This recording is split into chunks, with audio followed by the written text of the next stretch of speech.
The morning my brother got married, I stood in the church bathroom and stared at myself in the mirror for a long time.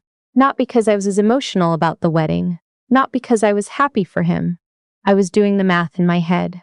$62,400. That's what I had transferred to my parents over 4 years.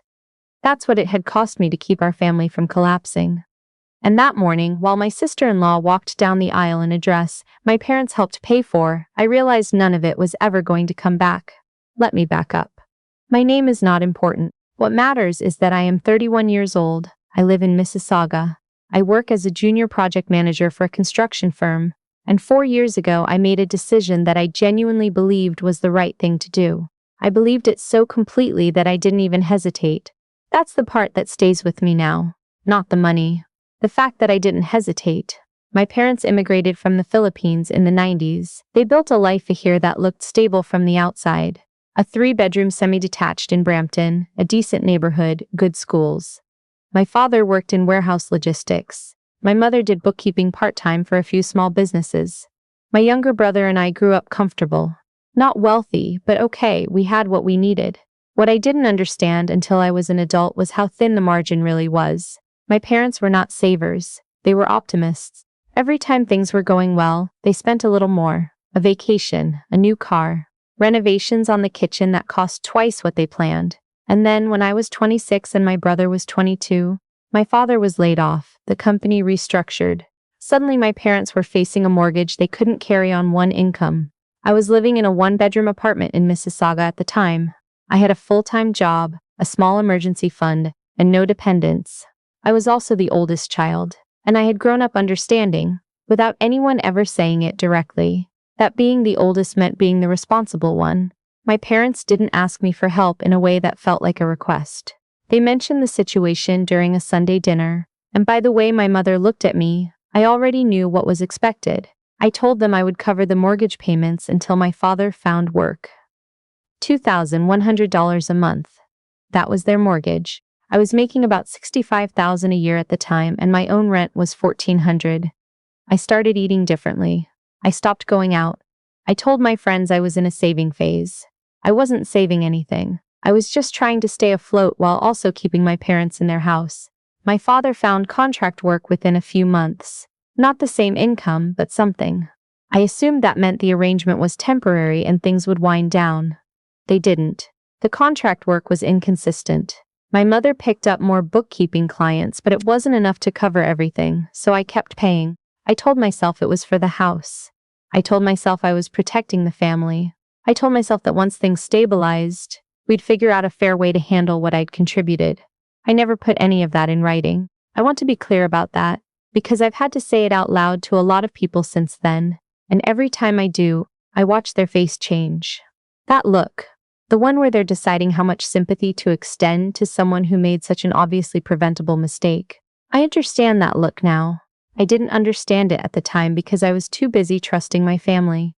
In the second year, my mother told me my brother needed help with his tuition. He had enrolled in a business program at a university in Hamilton.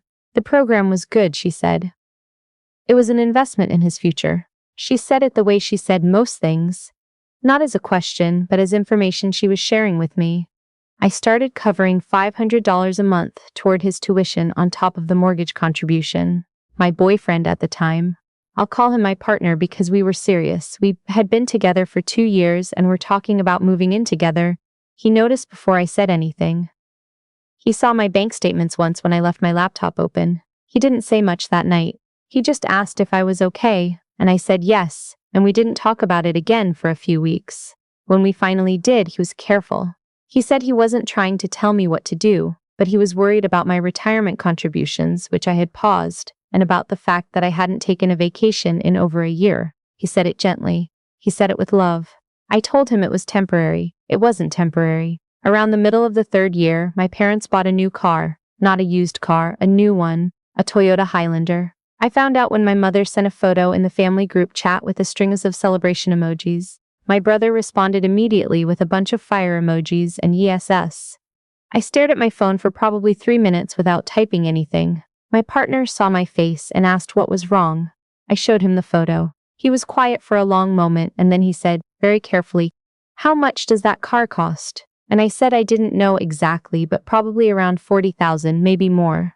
He nodded slowly and didn't say anything else. I didn't say anything to my parents either. I told myself they must have had money set aside. I told myself it wasn't my business how they managed their finances as long as their mortgage was covered. I know how that sounds. I knew how it sounded then too. But I had been inside this arrangement for 3 years by that point. I had built a whole internal logic around it. The logic said, "You are helping your family. You are a good daughter. This is what good daughters do." I kept paying. My brother graduated the following spring. There was a dinner at a Portuguese restaurant in Brampton. My parents paid for the whole table, 15 people. My mother gave a toast. She talked about how proud she was, how hard he had worked, how bright his future was. She mentioned my father's support. She mentioned her own sacrifices. She did not mention me.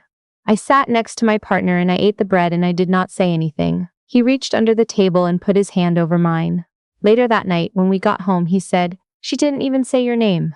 And I said I knew. And he said, "Are you okay?" And he said I was fine. I wasn't fine, but I didn't have the language yet for what I actually was. Then my brother got engaged. Her name is Priscilla. She is from a large family in Scarborough. She is perfectly nice. I want to be fair. This isn't about Priscilla. But when they announced the engagement, my parents immediately got involved in the wedding planning in a way that I hadn't seen them engage with anything in years. My mother was on the phone constantly. They were visiting venues. They were talking about guest lists. They were talking about contributions to the wedding fund. They were talking about contributions to the wedding fund while I was still sending $2,100 to their mortgage every month. I found out about the gift 3 weeks before the wedding. My mother called me on a Tuesday evening. She sounded excited, a little breathless the way she gets when she's proud of something. She said that she and my father had decided to give my brother and Priscilla a wedding gift. Something meaningful, she said. Something that would set them up properly. She said they were going to sign the house over to them. I thought I misheard her. I said, "Sorry, what?" She said they were gifting the family home to my brother and his new wife as a wedding present. They had spoken to a lawyer. The transfer would happen after the ceremony. My parents would move to a smaller place. They had already found a rental apartment in Brampton, a 2-bedroom. Very nice, she said. Very manageable. She said it with such lightness, like she was describing a weekend plan. I said, "Mom, I have been paying your mortgage for 4 years." She said she knew that, and she was so grateful, and they could not have gotten through it without me. I said, "You're giving away the house that I paid for." There was a pause. She said it was their house. It was their decision what to do with it. She said she hoped I would be happy for my brother. I did not go to the wedding. I know some people think that was the wrong call. I've heard the arguments. It's not about the house, it's about your brother's happiness. You don't want to be the person who ruins the day. I've heard all of it. But I sat in my apartment the Saturday of that wedding and I could not make myself get in the car. My partner sat with me. He brought takeout from the Thai place on Ontario.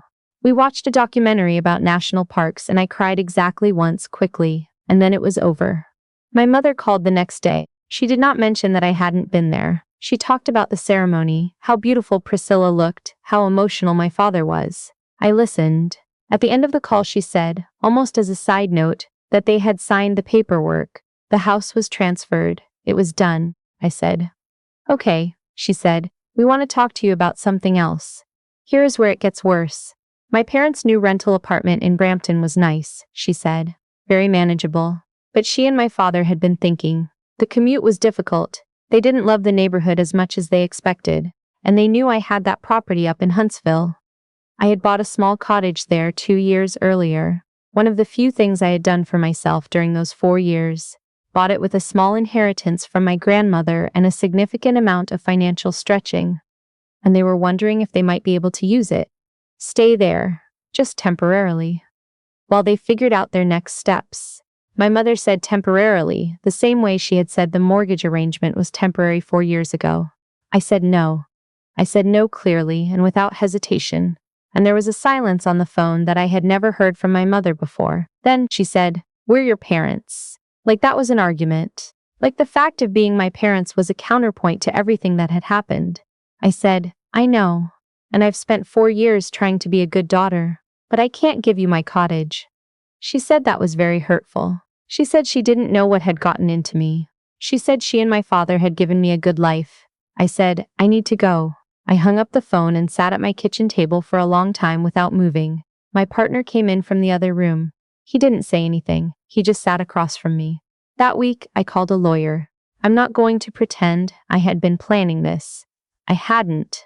But my partner had quietly looked into things after the wedding transfer, and he told me there might be something worth understanding about what my contributions meant legally. The lawyer I spoke to, a woman about 15 years older than me, very direct, very calm, explained that in Ontario, when someone makes consistent financial contributions to another party's property without a formal agreement, there can be grounds for a claim of unjust enrichment. It isn't simple. It isn't guaranteed. But it isn't nothing either. She said I would need documentation, bank records, transfer records, anything in writing that established the pattern of payment. I had all of it. I had every single transfer logged in my online banking. I had emails where my mother thanked me for the payments. I had text messages. I had 4 years of records, all of it sitting quietly in my phone and my laptop, because I am the kind of person who keeps records even when I don't know yet that I'll need them. My parents were not expecting that. I didn't file immediately. I'm still not sure I will. But I sent a formal letter through my lawyer outlining the contributions, the timeline, and the outcome. The letter was not threatening, exactly. It was informative. It said, here is what happened, here is what I am owed, here is what I am prepared to do. My mother called me 17 times, and 2 days after that letter arrived, I answered on the 18th call. She was crying. She said she had no idea I had been keeping track. She said she thought I was helping out of love. I said I was.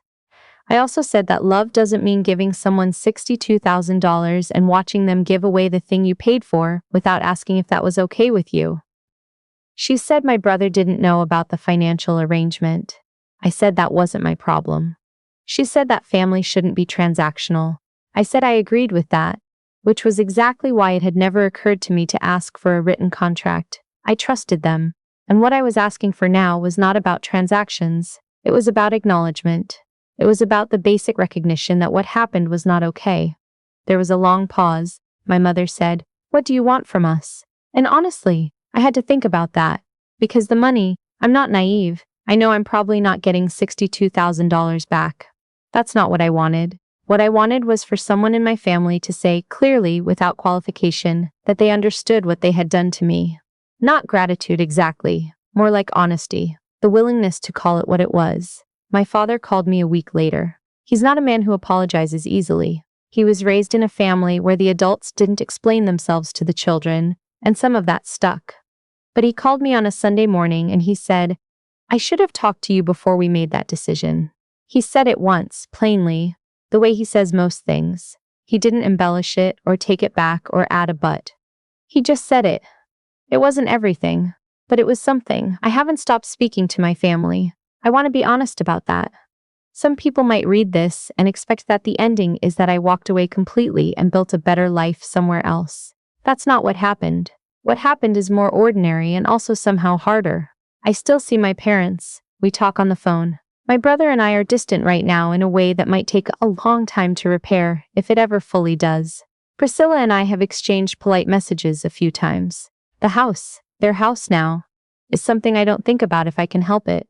What I changed is what I will and won't do. My lawyer helped me understand that I had spent 4 years operating without any protection for myself, and that I had done this because I believed that asking for protection meant I didn't trust the people I was protecting. I don't believe that anymore.